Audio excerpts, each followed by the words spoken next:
What's going on, everybody? Welcome to another brand new installment of Renegades Reviews, exclusively here, as always, on the Casa Studios channel. I, of course, am your host, the Renegade JJ Williams, and today I'm going to be closing out March and movies starring wrestlers with none other than the Hot Rod, Roddy Piper, and Sci-Fighters, released in 1996. Starring, in addition to Roddy Piper, Jayne Heitmeyer, Billy Drago, Tyrone Benskin, and Richard Raybourne. What's up, everybody? Thank you for joining me today here on another brand new installment of Renegades Reviews. I appreciate you guys coming, as always. Thank you for joining me all month long for movies that star wrestlers. Next month, we'll get into more normal fare. We'll tell you a little bit about that at the end of the month. But let's get down to business here with this movie. Our film opens in a jail, which is located on the moon. And a couple of prisoners are reported for their daily duties. One of the men steals a cigarette from the other, and a chainsaw fight ensues. Yes, a chainsaw fight. Adrian Dunn, the man who the cigarette was stolen from, slices and kills the man who stole from him. As Dunn hovers over the man he killed, an alien tentacle shoots out of the dead body into an open wound on Dunn, thus infecting him. Dunn dies as a result of the infection, and the prison puts him on a shuttle and sends him down to Earth. The shuttle lands in Boston, Massachusetts, and it's revealed that the year is 2009. And when Dunn arrives on Earth, he's no longer dead. We never get really explained what it is that brings him back to life, whether it's the alien virus, whatever it is, that merged with him, whether it's the Earth's atmosphere. That part is never explained, but he literally flatlines in the jail on the moon, and when he arrives on Earth, he's able to rip open the body bag and he's still alive. We then meet Detective Cameron Grayson, and he's confronting a gang led by a man named Casper. Casper blinds Grayson, and his gang proceeds to jump him. Back at the police precinct, a girl named Trisha Collins is giving a statement about a man who attacked her. Grayson returns to the precinct, and the captain is mad at him that he didn't bring Casper in. Grayson feels that it's more fun to leave Casper out on the street. The PD is using retinal scans to try to piece together Trisha's attacker. She's not good at art, and she's so scared from the attack, she can't remember what the guy looks like. but this is the future. Remember, our movie is released in 96. It's taking place in 2009. So according to their logic, in the future, a machine can just stare and can pick out what you've seen.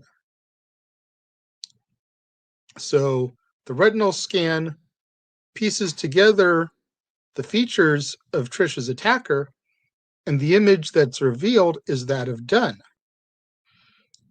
Dunn allegedly raped Trisha and has now infected her with the alien virus that he's carrying. Trisha's placed in isolation as she's studied. Grayson is intent on finding Dunn, despite the captain's claims that Dunn was declared dead 3 days ago on the moon at the prison. The fact that Dunn was ID'd makes Grayson weary. Grayson goes to Dr. Kirby Younger and questions her about what she knows about Trisha. Grayson then tries to take Dr. Younger to dinner in an effort to, get more of what he wants out of her, but they end up coming to a stalemate. She wants to know what he knows about the attacker, but at this point, Grayson's keeping it quiet because it's too personal. And Grayson wants permission to speak to Trisha, but she's not willing to grant it without knowing what he knows. Dunn overhears some commotion outside of his hotel room, and it's a man paying a prostitute for sex. Dunn interrupts the transaction, and the man begins to assault him. Dunn fights back and ends up breaking the man's neck. The prostitute tries to run away, but Dunn catches her and thinks that she's a woman named Katie. Let me just throw this in here right here. This is going to be a recurring theme, this Katie thing, up until we get the reveal of what's going on, which will come a little bit later. The prostitute tells Dunn that her name isn't Katie, and so he goes ahead and he kills her as well. Grayson arrives at the scene of the crime and begins to investigate the area and the hotel. He begins to investigate what was Dunn's room, but at the time, he doesn't know that the room belongs to Dunn. The captain arrives on the scene, and he's upset that Grayson is on the scene. The captain wanted this case all to himself, but Grayson they call it a black shield. It's a higher level of cop where you've got almost as much authority as the captain. You can assign yourself specific cases. So the captain's been trying to keep Grayson off of this because of the personal connection to Dunn, even though he doesn't believe that Dunn is really the culprit. And Grayson's trying to assign this case to himself because if Dunn is the culprit, he wants to handle it personally. Kirby then tells Grayson that Trisha has been transferred, and she takes Grayson to meet her friend, Dr. Jayne Washington. Grayson still wants to question Trisha, but she's in a coma at this point. However, Dr. Washington does agree to take him to where he can view her through the proper channels and actually physically see her. Dr. Washington then reveals that she's exhaling methane gas, that this virus has totally taken over her system and she's not breathing oxygen, but methane gas. Grayson gives Kirby a nail that he had found at the hotel room, and he asks her to run DNA tests on it, thinking that maybe they can get a hit, identify the nail, identify whose room it was, identify the attacker, and the man who killed the man and the prostitute. Grayson then goes and he finds Casper, because Casper, being a gang member, he's got his eyes and ears on the streets. Grayson tells him that there's a reward out for the man who's been raping people lately, and he shows him Dunn's photograph. Kirby then calls Grayson to tell him that they've gotten a hit on the DNA on the nail. So he heads down so that he can see the results. The results came back as Adrian Dunn. And when Kirby asks Grayson what he knows about Dunn, all he tells her is that he's been in jail on the moon. Casper then contacts Grayson and tells him that he's got Dunn. He knows where he is. At this point, Dunn has another woman tied up who he believes is this Katie girl. And as Grayson searches for Dunn, Dunn begins to call out for him, saying that he can smell him. Grayson shoots Dunn, and then Casper turns on Grayson and attempts to kill him. However, Dunn isn't dead. He already didn't die when we thought he was dead on the moon. A gunshot's not going to kill him. Dunn comes and he grabs Grayson's gun and he kills Casper. Dunn begins referring to Grayson as his friend, but Grayson says that they're not friends, and he shoots Dunn again. Some men from a special agency come in and they grab Grayson. He tells them that he's a cop to call the captain. Captain confirms, yes, he's a cop, but he's not supposed to be there. He's not supposed to be on this case. Grayson tries to explain to the captain what's going on. And he tries to get Dunn sent to a special unit for examination. When Dunn arrives, he finds out that Grayson was transferred to the hospital that Kirby works at, and that his orders were basically ignored. Dunn ends up healing himself and finds Kirby, thinking that she is Katie.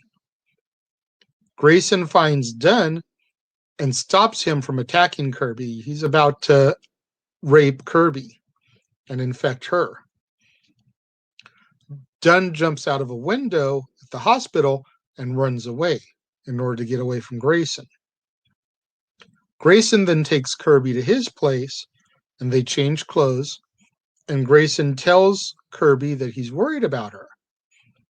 At this point, Kirby has had enough. She demands to know what's going on, and Grayson finally opens up to her, and we find out the whole story here. Katie is Grayson's deceased wife. But there's more than just that. Adrian Dunn was Grayson's best friend. The two of them had gone through the academy together. Katie was originally an ex-girlfriend of Dunn's.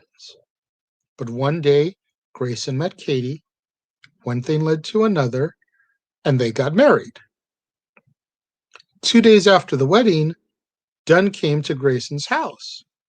He beat and raped Katie, and she ended up dying in the hospital. After hearing the whole story, Kirby returns to the hospital. Grayson continues his pursuit of Dunn. Dunn finds Kirby, though, and he begins to chase her.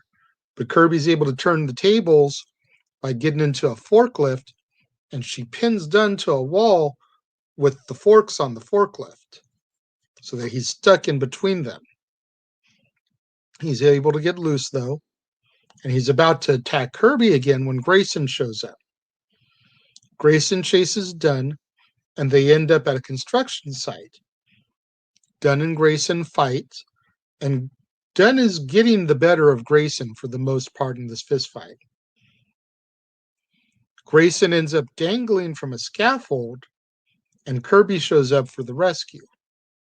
She tries to make Dunn believe that she is Katie, telling him that she wants him. Now that she's got some of this knowledge, she tries to use it to her advantage. And she doesn't get Dunn to really pursue her, but she is able to distract him long enough that she shoots him with a laser, which sets him on fire due to the methane. So He is burning up alive and ends up dying from being set on fire. Grayson is saved, and the next day, Kirby has been offered a job at the special facility called UMIDS, which she gladly accepts. And Kirby asks Grayson out to dinner, and he says that he'll take a rain check. They end up sharing a kiss as our film fades to black. You know, out of all the Piper movies that I viewed this month, They Live, Hell Comes to Frogtown, Terminal Rush, The Chair, and this, I'd have to go They Live, The Chair, Sci-Fighters, Hell Comes to Frogtown, Terminal Rush. That's how I would rank them. They Live being the best, Terminal Rush being the worst. And Terminal Rush only gets labeled the worst over Hell Comes to Frogtown because Terminal Rush bored me quite a bit. Hell Comes to Frogtown, as bad as it was, at least it didn't bore me. When it comes to my rating on Sci-Fighters, I'm going to give it 3 out of 5 stars.